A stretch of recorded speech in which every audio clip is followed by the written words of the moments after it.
मसाजोग येथील सरपंच हत्या प्रकरण ताजे असतानाच आता तुळजापूर तालुक्यातील मेसाई जवळगा येथील सरपंचावर काल रात्रीच्या सुमारास अज्ञात हल्लेखोरांनी जो आहे तो हल्ला केलेला आहे. ज्या गाडीतून हल्ला केलेला आहे ती गाडी आता आपण दृश्यांमध्ये पाहू शकतोय. या ठिकाणी जर पाहिलं तर या गाडीची जी काही काच आहे त्याच्यावरती दगडाने या ठिकाणी दगड मारलेला कुठेतरी पाहायला मिळतोय.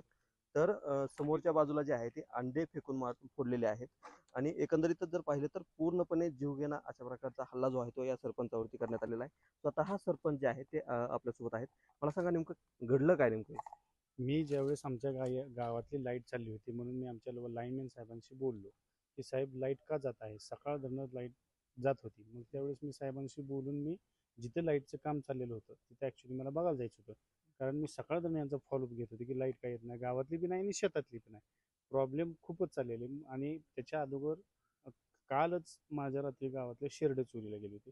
त्याच्या 10 दिवस अगोदर 10 शेरडे चोरीला गेले. मग सारखं चोऱ्या होत असल्यामुळं मग मी लाईटीचा का प्रॉब्लेम होतो मी साहेबांना सांगितलं. साहेब म्हणले की तार तुटलेले आहे, तिथे काम चालू आहे. मग म्हणलं साहेब सकाळी लाईट गेलेली आहे 10 वाजता, अजून नाही आहे. मग साहेब म्हणले, मी म्हणलं तुमचं काम कुठं चालू आहे? तर त्यांनी म्हणले बारूळ शिवारात चालू आहे, तुम्ही तिथे जाऊन बघा. मग मी तिथे गेल्यानंतर मी तिथे बघितलं तर तिथे काम चालू होतं. तिकडून माघारी येताना होणाळ्याच्या पुढे गेल्यानंतर हा माझ्यावर हल्ला झालेला आहे. पहिल्यांदा 2 टू व्हीलर आल्या. 2 टू व्हीलर आल्यानंतर एक राईट साईड नव्हती, एक लेफ्ट साईड, दोन्ही पण हॉर्न मारत होते. दोन्हीकडनं हॉर्न मारत असल्यामुळे गाडी मी स्लो केली. ते दोघं बी पुढे आले आणि 4-5 अंडे माझ्या गाडीवर मारले. त्यामुळे मला पुढचं काही दिसायला तयार नव्हतं. तरी पण मी त्या स्पीडमधून निघत होतो. मग लेफ्ट साईडची काच पूर्णपणे फोडली आणि पेट्रोल आतमध्ये टाकलं. पेट्रोलचे जे फुगे असतात त्यांनी टाकले आणि आग लावण्याचा प्रयत्न केला. पण नशीब आमचं एवढं चांगलं की वारं खूप होतं आणि माचीस काय पेटली नाही. जर माचीस पेटली असती तर आज मी तुमच्यासमोर दिसलो नसतो. कुणावर संशय? किती जण होते आणि त्या 2 टू व्हीलरवरती? 4 जण होते. पलीकडे राईट साईडच्या 2 व्हीलरवर 2 जण, लेफ्ट साईडच्या 2 व्हीलरवर 2 जण होते. त्याच्यामुळं संशय तर कोणाला नाही. पण गेल्या महिन्यात आमच्या गावात हीच घटना घडलेली. गेल्या महिन्यात सांगितलं होतं की बाबा हो तुम्ही ही थांबवा, एवढे तुम्ही लोक घेऊन येत आहे, दादागिरी करता. आमच्या शेतकऱ्यांना जर पैसेच नाही दिले तर शेतकरी कसे काम करू देणार? म्हणून ही मी बोललो होतो गेल्या महिन्यात असेच तुमच्यासारखे आले होते, बाईट दिली होती. त्याच्या संदर्भात जर झालेला असेल तर हे मला असं वाटतं. पोलीस कारवाई करतायत. आता काय पुढील मागणी काय असणार नेमकं?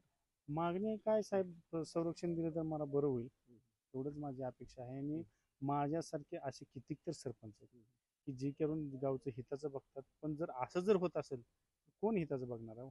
शेवटी ज्याचा जीव प्यार आहे तेच होणार आहे. हल्ला होताना आपण देखील सोबत होतात. नेमकं काय घडलं? काय आपण काय नेमकं अनुभवलं?